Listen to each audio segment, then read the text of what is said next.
Okay, now let's look at chapter 9, which is about family variation, and that's really describes the world that we live in right now. We have, for all kinds of reasons, we have all sorts of different um, ways that we configure family now in 2021. I want you to remember to go back to chapter 1 and look at those definitions of family, pull those up in your notes. And so that when we look at family variation, we know what we're variating from what? Well, we're variating from that traditional definition or from what we call a nuclear family, where we have your two biological parents and then their offspring. Well, we have a large variation from that. And then also go look at that, that household census chart that I've shown you, and that also will describe in numbers the variation that we have. So be sure to get out your Think textbook and your chapter 9, and we'll look at some content in there and then some additional content that I have for you, and take some notes, write down what you're thinking about, and I'll try to give you some cues so that you can write down and be thinking while you're learning here in this presentation. So in your chapter, in chapter 9, it's sort of overwhelming to look at all the different family types that exist in our family today. What can be overwhelming is you look at this big list and you think that they're evenly divided in the country, and they're not evenly divided. Most people live in a nuclear family of some sort. There's because of divorce, there's step families. There are a growing number of single parent families in America today. So this isn't an equal description of the same percentage all across America, but these are the different variations that we have here. Even look at the bottom, even polygamous families. That's kind of a strange outlier. That's illegal in the United States, but we do run across every now and then people who practice that illegally. The Church of Jesus Christ of Latter-day Saints, we call them Mormons, practiced polygamy as part of their religious belief, and then when Utah wanted to become part of the United States of America, they had to change their religious belief. But there are still some fundamentalist Mormon subgroups that try to get away with practicing polygamy. So anyway, you see that just really rarely, and it's illegal, of course. Anyway, these are all the different types. So what you want to do when you look at your text is go through and see what are the formal definitions of these terms, and then try to write a description yourself. Well, here's what this is.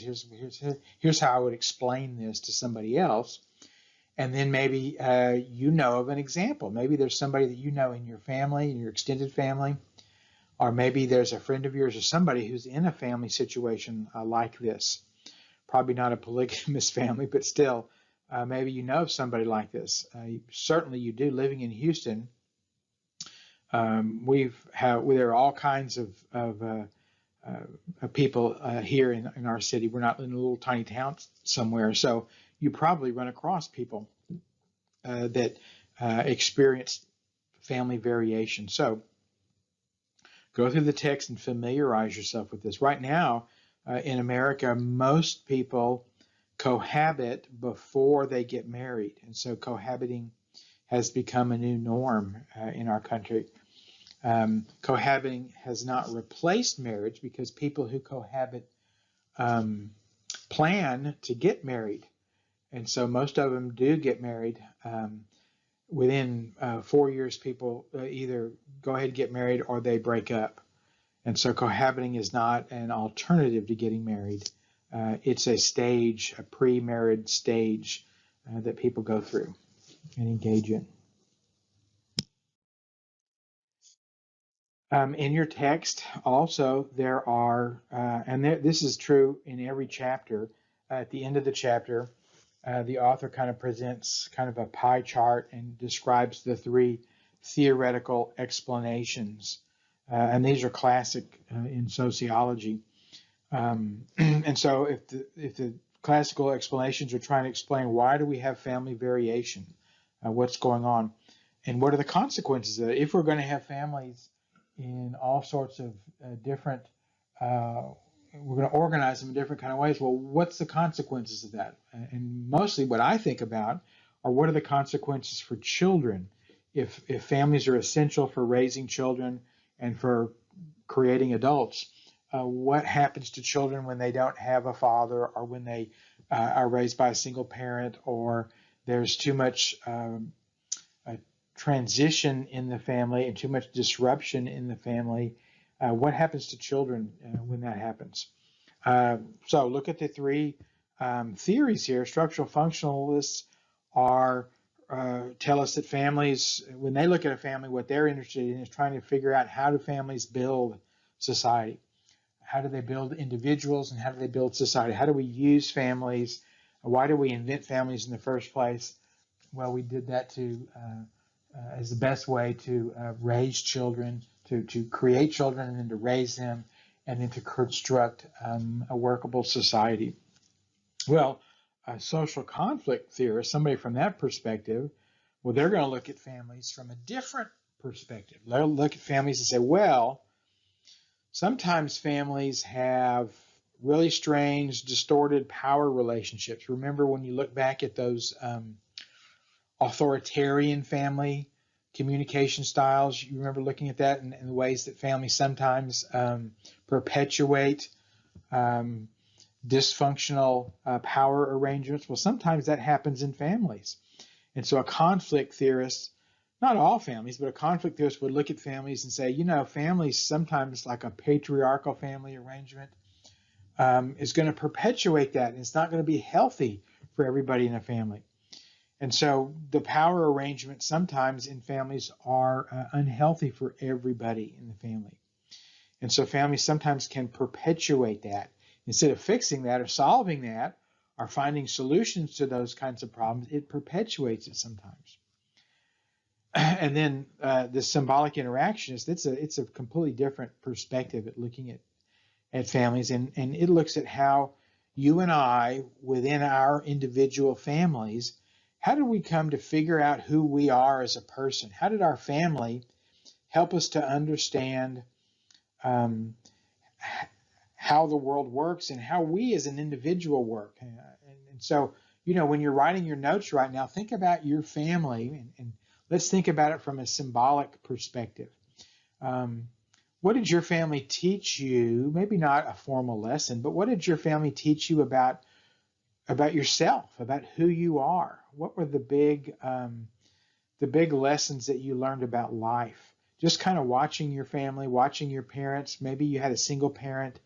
What did you learn about life in general? Just watching the ways that they navigated life, the ways that they navigated work and relationships. You know, sometimes in families we tend to understand kind of a perspective about life. You know, is the world an optimistic place that you can go out and do anything you want if you just work hard enough? Sometimes in families we learn, or we come to understand, that the world is out to get us, and we come out thinking very pessimistically about the world, and that the deck is stacked against us, not in our favor. What was your perspective about life that you learned from your family? What have you internalized about what life means?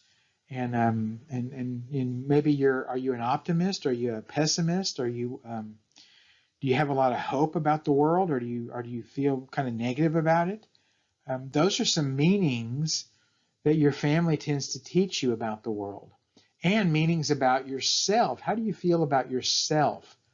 That's something that you learned in your family, and that's something that a symbolic interactionist, when they look at the family, that's some of the questions that they're going to ask. How do we as an individual, how do we figure out ourselves, and how do we figure out what the world means by being raised in the kind of family, the variation of family that we were raised in. Were we raised in a family with a step parent who was very supportive, or in a step parent who was very antagonistic toward us? Were we raised in a family with a single parent who had to work all the time, and we didn't have a lot of time with our mom because she was working a lot? Were we missing our father, and so we were missing that critical relationship in our life?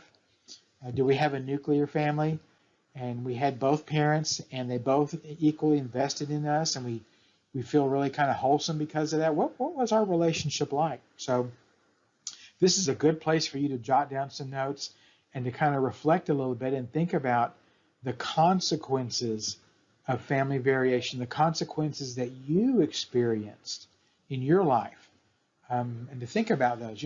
College is a place to think, and it takes some time to reflect. Now, this is a fast course, but that doesn't mean that you're not worth taking some time and stopping and thinking about what all this means and what does it mean for you, and kind of planting some seeds in your life. So think about this. Think about what this is all about. So let's go back again. I'm reviewing here a little bit with you that traditional definition of family. Remember that it's kind of a social definition. Remember that there are legal documents that everybody in our society would agree to. You could go to the courthouse and find a birth certificate, a marriage license, an adoption certificate, so we would know who's in your family. The family is responsible for paying the bills. When you get a telephone contract with AT&T, let's say, you've got to put somebody's name on it. And so it's an economic unit in the sense that there's legal contracts. Somebody's got their name on the lease. Somebody's paying the bill. Somebody's got a job, and somebody's bringing money in, and somebody's going to the store and spending money. And the family society says you're responsible for raising those kids, and you need to make sure that they come to school, and you need to provide them a lunch, and you need to make sure they have health insurance.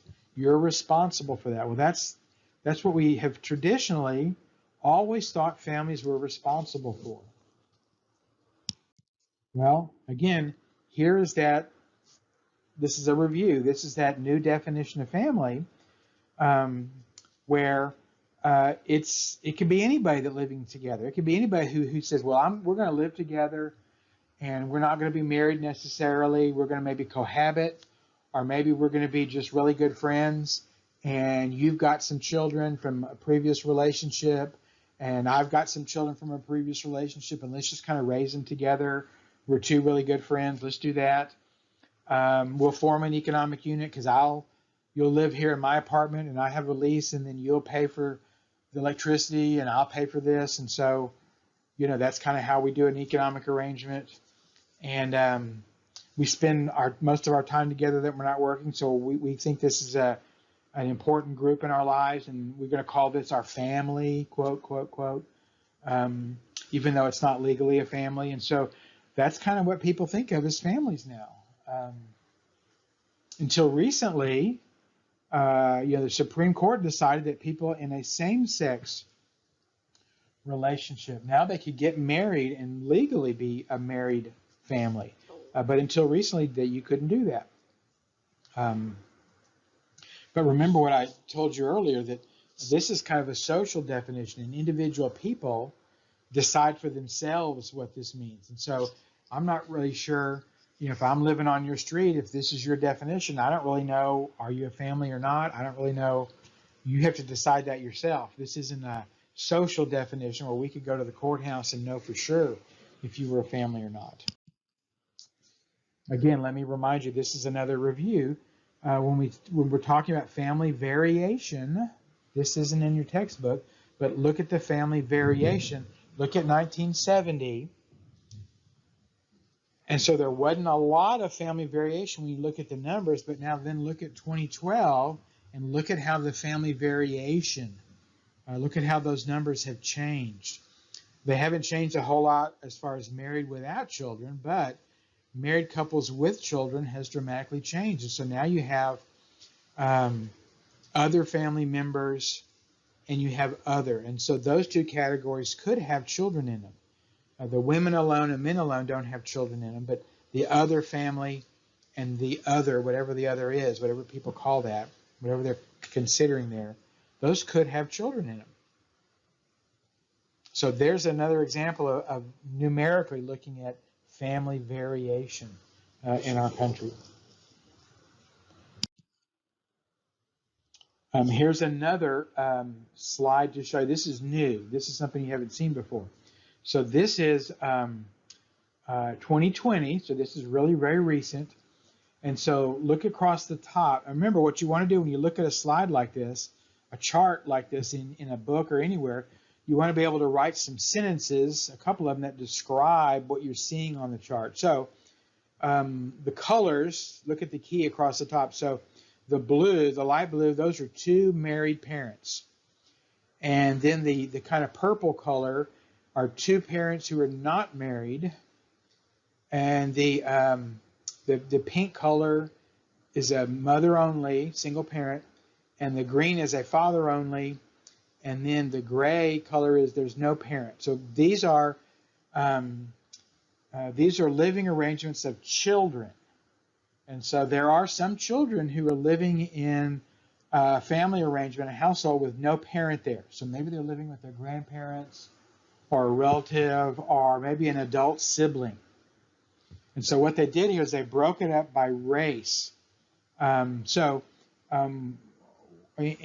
we break it up by whites, 75% of children in white families are living with two married parents.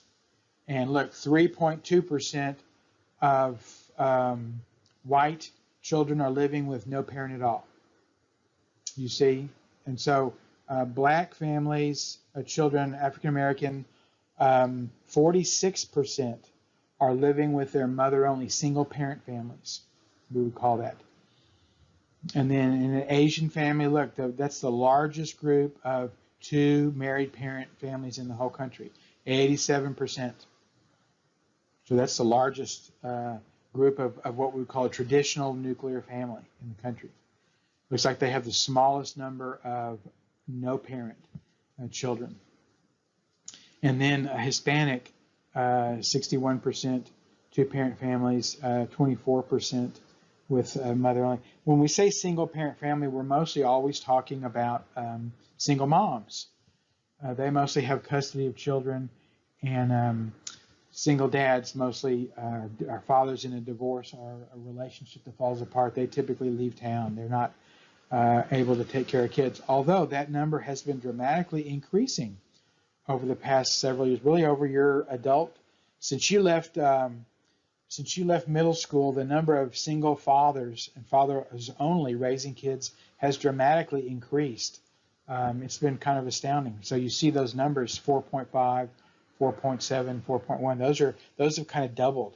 Those used to be in the twos when you were still in elementary school. So anyway, the African American population is the one that sticks out here as far as having the largest family variation as far as single moms raising kids and children being raised without fathers.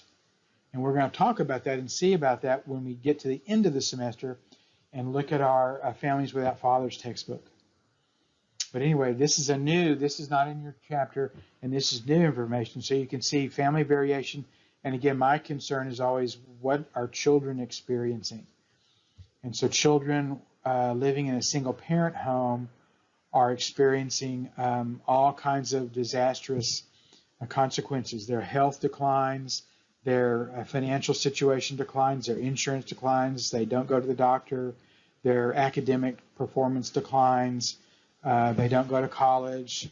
They just have a terrible time getting launched into adulthood. And for those of you, most of you going into criminal justice careers, kids raised in a single parent home are more likely to engage in juvenile delinquency and commit crimes. And so it's not that the child was born that way. It was the child was raised in a context that did not prepare them for entry into a successful entry into life. That's what's happened to them. So the kid, what could the kid do? You know, he or she wasn't prepared, and especially males, adolescent males who didn't have a father. So anyway, here's a number here. Here's some numbers here for you. And finally, I wanted to show you again. This is another review, but this is that social definition and personal definition. We talked about this already. So what we as a society, we'd like to do is we don't like that social definition anymore. We like the personal definition. We like the freedom to decide for ourselves how we want to do family. We want to be happy. And if we're unhappy in a relationship, because remember the romantic love syndrome, we talked about that already. We want to be in love. And if we stop being in love and we stop being happy, we want to get rid of our relationship and find a new relationship and find some more happiness out there. And we're also in a capitalist culture that wants us always to be looking and hunting and shopping and buying. And unfortunately, we apply that to relationships too. The problem with that is, look at the bottom, is that there are children involved. And children need both parents, and they need both parents to stick it out with them their whole childhood. And we don't do that as a society. And so our children suffer because their parents leave them. Their parents divorce and split up. And mom ends up having to raise them by herself. And that's terrible for her. And she has a hard time doing that. And unfortunately, you'll read textbooks like the one you have here. It's impossible to find a textbook in America that doesn't tend to promote single parenthood as a viable option. And that's the bias of the authors. And they're all biased. And they tend to promote and tend to want to excuse single parenthood and say, well, it's okay. And kids learn to be resilient. And moms need to have that option. Well, you know, I tend to disagree with that. And I think that the facts disagree with that. The kids aren't resilient, and kids do suffer when both their parents aren't there helping to raise them and helping to provide for them. And so your textbook really won't point that out too much. It's because the textbook's biased, and every single textbook is biased like that. Your psychology books are like that. Sociology textbooks are like that, and that's just the world that we live in right now. They don't want to tell us the hard information, which is that families are important for raising kids, and both parents are important. So anyway, look at this chapter, look at the information about variation, and if you've got some questions, as you're thinking about applying this information to yourself and going back and reviewing some content we've already talked about, and using this in the discussions this week, if you got a question, immediately send me an email. Let me clarify it for you right away. Don't let time go by. Get that week done as fast as you can, and let me help you with this on a one-on-one basis with some emails. I'll talk to you again soon.